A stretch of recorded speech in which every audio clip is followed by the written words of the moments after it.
Berdasarkan hasil laporan korban ke Polsek IB2 bahwa korban telah diancam dengan mengeluarkan senjata api rakitan oleh pelaku, SF, salah seorang warga Jalan Rambutan, Kecamatan Ilir Barat 2, ditangkap oleh jajaran unit pidana umum Polresta Palembang. Pelaku bersenpi tersebut ditangkap di kawasan Soak Batu yang berada di Jalan Merdeka, Palembang. Kabak Ops Polresta Palembang, Kompol Andi Kumara mengatakan, pada saat hendak diamankan, pelaku sempat menghindar dari kejaran petugas. Akan tetapi, berkat kesigapan jajaran Pidum Polresta Palembang, pelaku yang sempat dihadiahi timah panas di kaki kanan tersangka, akhirnya dapat diamankan petugas. Saat dimintai keterangan, tersangka berdalih bahwa senpi rakitan tersebut milik seorang temannya yang menitipkan kepadanya 1 bulan lalu.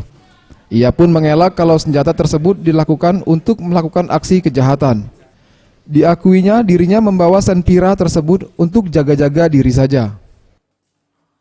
Jadi sewaktu korban itu diancam oleh pelaku yang merupakan komplotan atau berdua, kemudian korban melaporkan kepada petugas Polsek IB2, kemudian setelah itu berkoordinasi dengan Satreskrim dan kita lakukan pengembangan, akhirnya kita tangkap dari pelaku tersebut.